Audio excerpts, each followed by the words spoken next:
The wind is howling outside. Thin wooden walls and piles of stones are your only protection against that relentless, freezing cold of northern Europe. The sky is gray, and the days are as short as minutes. The sun disappears behind the horizon before 3 o'clock in the afternoon, leaving only a pitch-black, never-ending night. Today, we live in an age where we can heat our house with a single button, open the refrigerator, and reach the food we want. For us, winter means a warm blanket, maybe a cup of coffee, and those romantic snowscapes we're watching through the glass.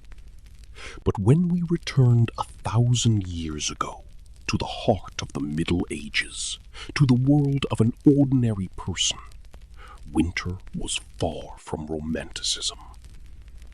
Winter in the Middle Ages was not just a season. It was an exam. It was an endurance test. It was often a life or death issue. So how did humanity fight this white silence in a world where there was no modern technology, no electricity, no basic insulation materials? How would those days go? What was the rhythm of life in those days, when daylight lasted only a few hours? When the earth...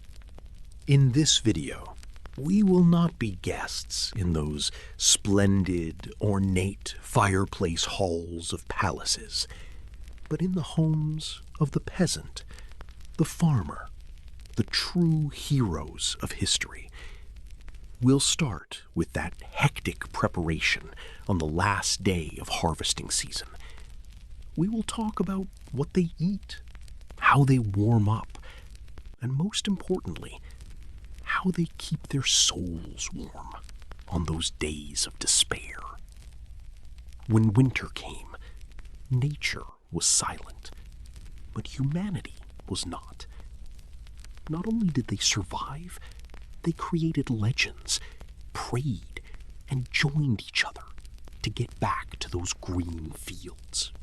Now, put aside the weight of modern comfort on you.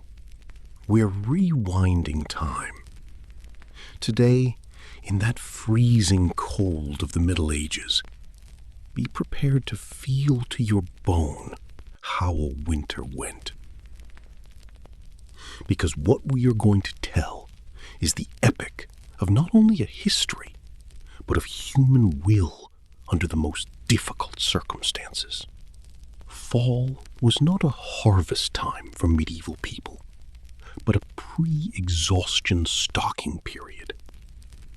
When the calendar showed September, when it started to cool down, a single alarm bell would ring in the peasant's mind. Time is running out. In the modern world, when you go into the grocery store and buy a jar of pickles or a packet of flour, you don't see the story behind it. But in the Middle Ages, that flour was your life guarantee in January for you and your family. If you couldn't fill that sack, that cold claw would stick directly to your throat in the winter. The end of September, especially September 29, or St. Michael's, Michaelmas Day, was a border for the peasant. Traditionally, the harvest should have been finished by this date. Why? Because when the rain started, that precious wheat rotting in the field meant that a village was starving for an entire winter. Think about it. No tractors, no modern harvesters. It's just muscle strength, scythes, and that heavy responsibility on your shoulders. People began to work in the field before sunrise and knew not what it was to stand until sunset. As soon as the harvest of one field was finished, the next one would be immediately passed. This was not just an agricultural activity, it was a war against nature. So, how would these harvested foods be stored without spoiling during the winter? We have refrigerators today, so what were they doing? In the Middle Ages, there were 3 sacred rules of food preservation: salting, drying, and smoking. Food was often removed to the highest points of the house or to cool storages whose floor was covered with stone to protect it from mice. When November came, a very critical period in the medieval calendar would begin.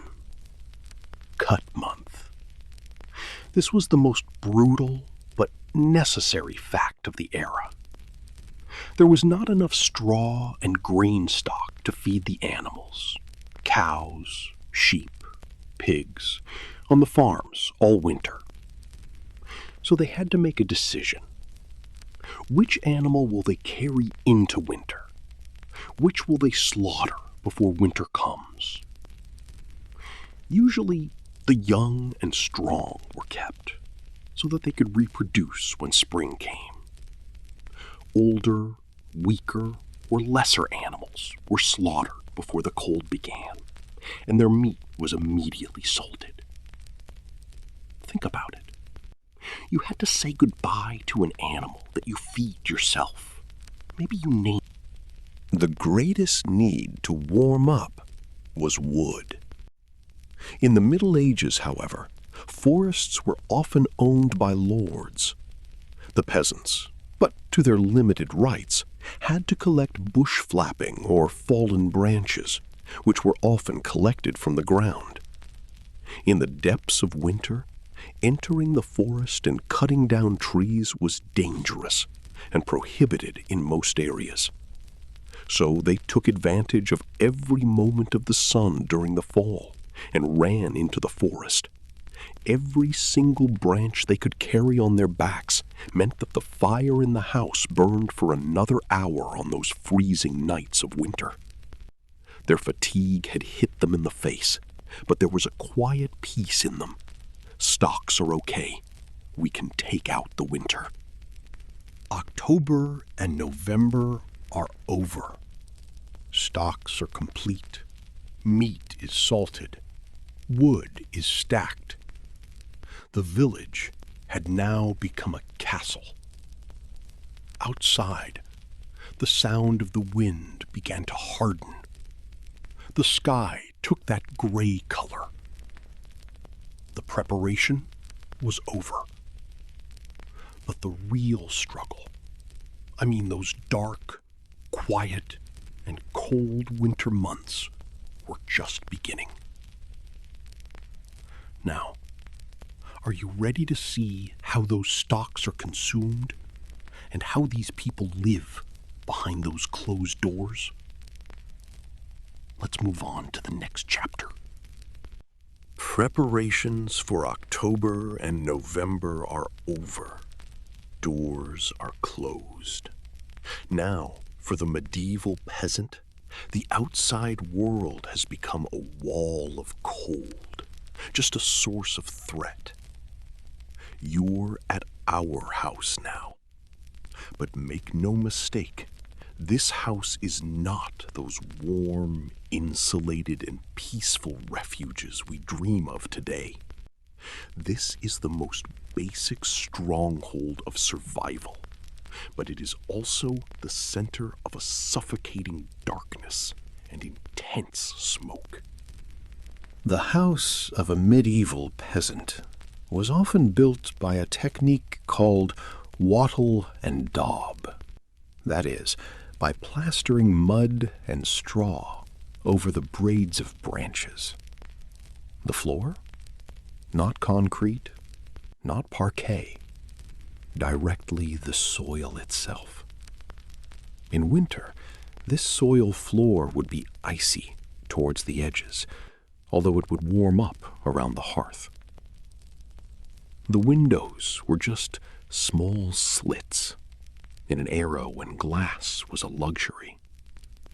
These holes were usually covered with animal skins or greased cloths so that cold air would not enter. Think about it. A family longing for daylight, living in half darkness all the time. Even in those short days of winter, the interior of the house was pitch black at about 4 o'clock in the afternoon. The heart of the house was the hearth, right in the middle. Forget about modern fireplaces. Most of the houses at that time did not have a chimney system to drain the smoke out. The fire would burn directly on the floor. Smoke would rise inside the house, trying to get out of those little holes under the roof. This would bring with it a big problem: constant smoke.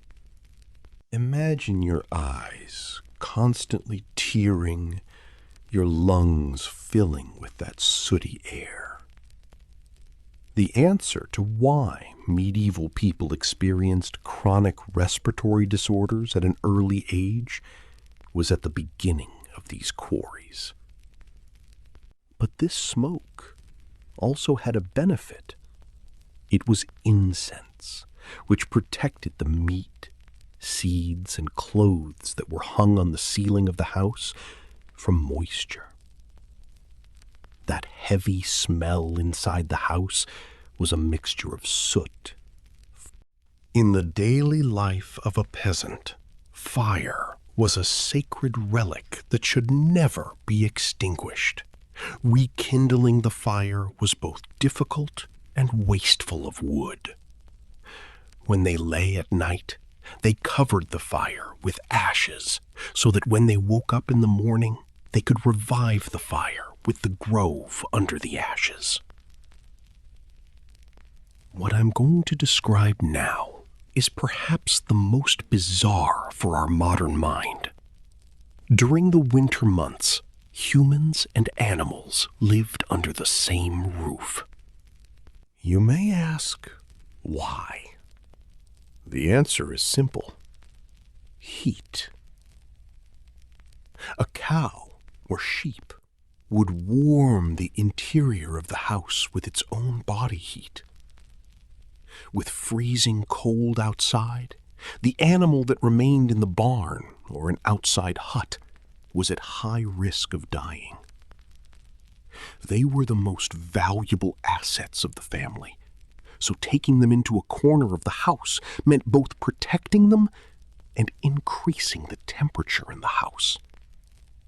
Yes, the smell could be unbearable. There was always a noise at home. But those animals, during the toughest nights of that winter, were the family's survival insurance. Life wouldn't stop after the sun went down, but it was constrained.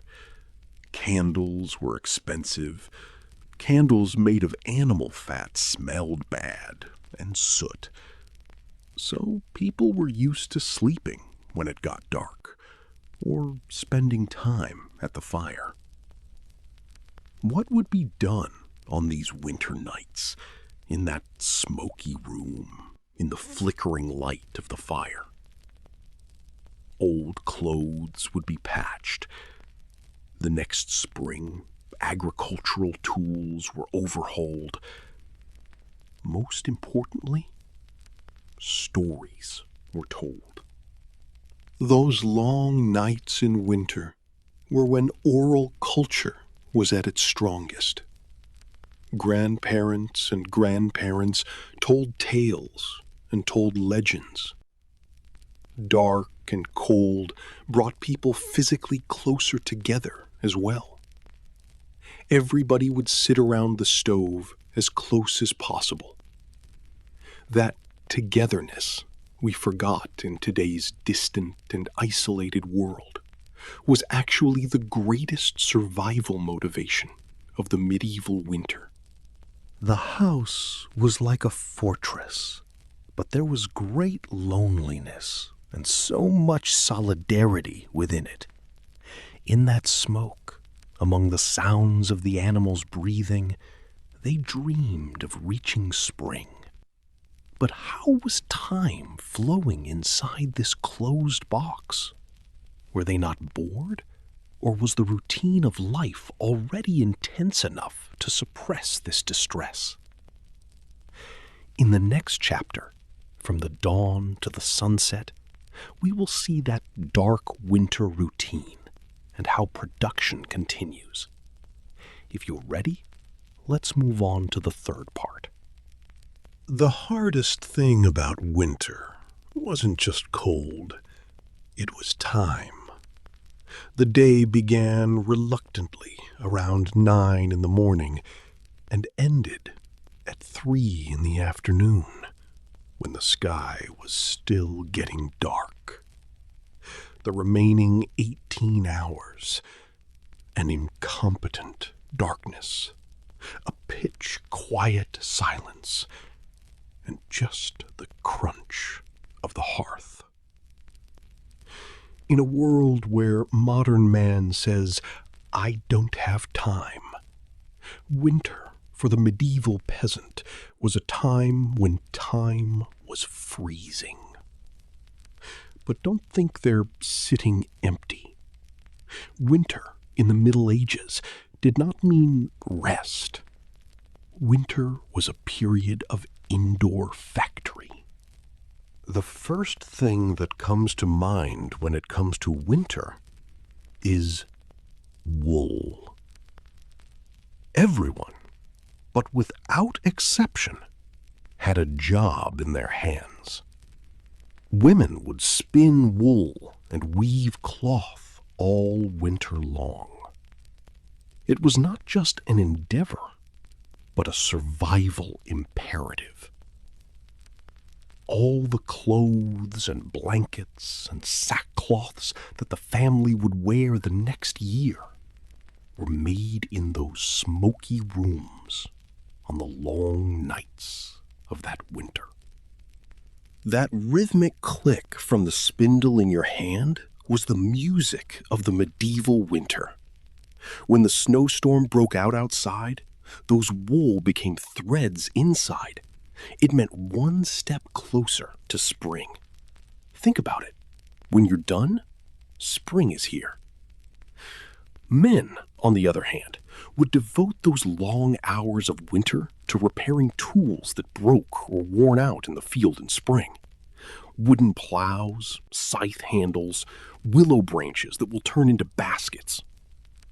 Winter was the season of workshops. When the cold outside made it impossible to cut down trees or work in the field, craft talents would come into play in that dim light inside the house. A medieval peasant, not just a farmer, he was also a carpenter who made his own tools, a shoemaker who repaired his own shoes. In a world where everything is done by hand, these repairs in winter were key to productivity for the rest of the year. Isolation was one of the biggest enemies in winter. People needed each other, not just to survive, but to maintain their sanity. This is why winter hospitality was so common in the Middle Ages. Neighbors would visit each other. If a house's hearth was more alive, or if someone had better stories to tell, half of the village would gather in that house. These meetings were where the news spread. Gossip of the village, lords' taxes, signs of the coming spring, everything would be talked about around that fire. This is why oral culture, fairy tales, and legends have survived to this day. Dragons, fairies, giants, they all came into being on those dark winter nights in the trembling light of fire. And, of course, food. In winter, the menu was quite uniform and boring. That dark soup called pottage, made with cereals, legumes, and sometimes small amounts of meat, was the staple of winter. There were no vegetables, no fresh fruit. There were also drinks. Water could freeze or be dirty in the winter, so everyone, including the child, drank light beer or cider. This was not just a joy, it was a calorie-safe source of fluid. A cup of beer that was drunk on those winter nights was the only consolation that warmed both the body and the soul. That's how a day in the Middle Ages would go. Needle, scythe, gossip, and a bowl of hot soup. Against the wilderness outside, the human warmth inside. People held on to spring with this routine. But what was happening when stocks started running out and bodies could no longer stand that never-ending cold?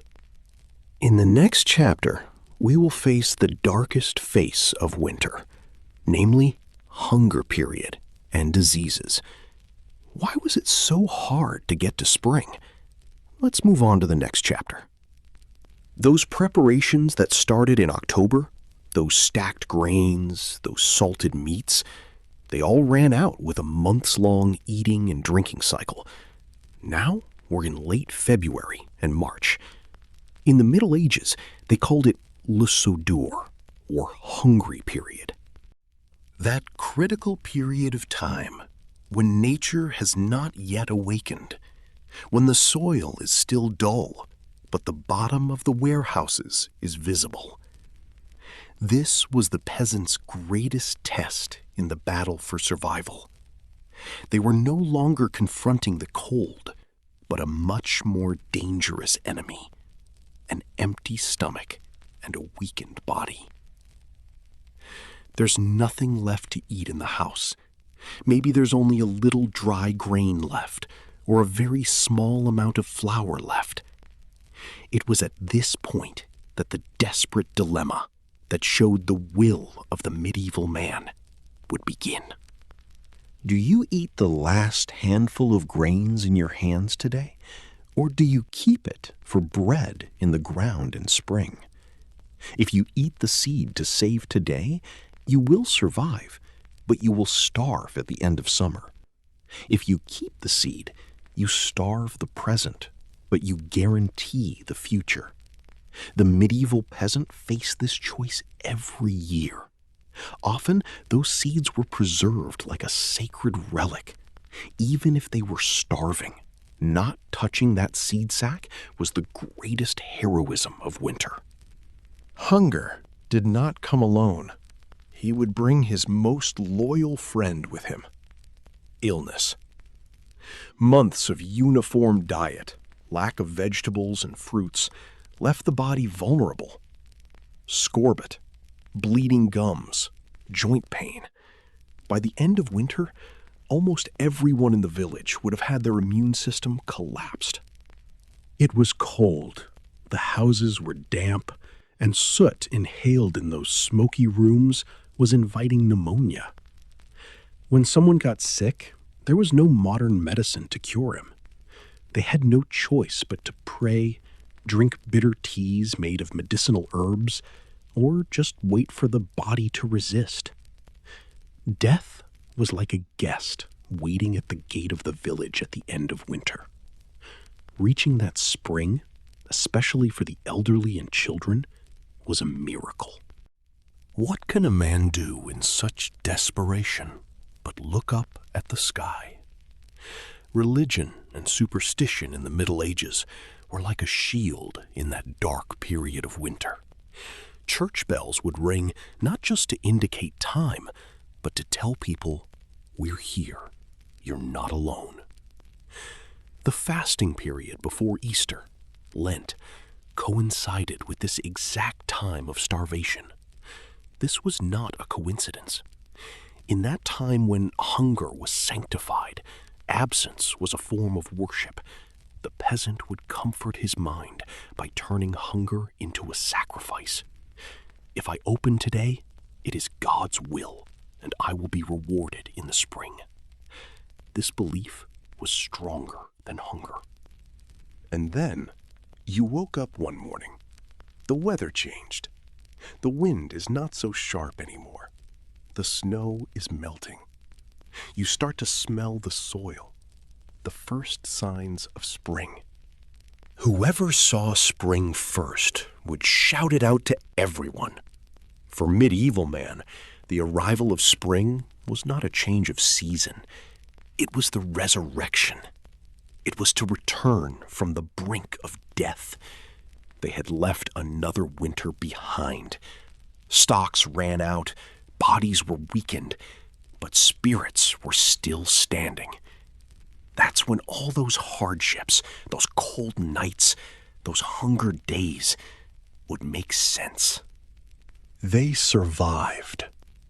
Winter in the Middle Ages, it was dark, it was cold, it was hunger. But it was also solidarity, patience, and never-ending hope. We are today heirs of those days. The resilience that sprouted through those challenges is actually the foundation of our civilization today. We've survived the winter. So now what? What awaited the medieval people when spring came? As we approach the end of our video, are you ready to complete that cycle of the old world? It's been an hour. We walked through those snowy forests. We were guests inside those smoke-smoking huts. We were tested by hunger, and we waited together for the arrival of spring. Winter in the Middle Ages was not just a cold season, but a harsh natural phenomenon. It was the greatest test that pushed the limits of man, knew his will, and held society together. Today, we live in an age where we can warm our home at the push of a button and even reach the fruit on the other side of the world in the middle of winter. For us, winter is no longer a threat. It's a decor. But behind this comfort is the labor and resilience of millions who have struggled with that freezing cold for centuries. Our ancestors who have been waiting for spring at the beginning of that fire. Modernity has brought us comfort. Yes, we're not freezing anymore, we're not starving. But there was one thing that medieval people had on those winter nights. We lost it today in a great way. Togetherness. Those people who were in need of each other in those dark, cold rooms had actually learned to interlock. They survived by sharing their stories, splitting their troubles, taking a piece of a bowl of soup. Maybe we leave out the cold of winter today, but often we let our loneliness in. The greatest lesson left over from those smoky winters of the Middle Ages is that the most effective way to protect against the cold is not just walls, but human temperature. Every winter ends. Every storm will be extinguished. Every ice melts. The medieval man knew this because he had those unwavering beliefs that spring would come again every year. They were confident enough to keep their seeds, even in the most difficult winter. Today, we may have our own winter in our lives. Desperation, unending problems, cold seasons. Remember, you also carry the genes of those ancestors. You have that resistance, that patience, and that strength to wait for that spring too. Thank you for walking around with me through those cold, dark, but so human-smelling pages of history throughout this video. We left another winter behind. We ended another documentary. If there was a spark in your mind on this journey, if you could understand a little bit of the man of those days, happy me. The cold winds of history have subsided. Now we have spring ahead of us. On our next adventure, we are about to meet in a completely different period of history. Goodbye for now.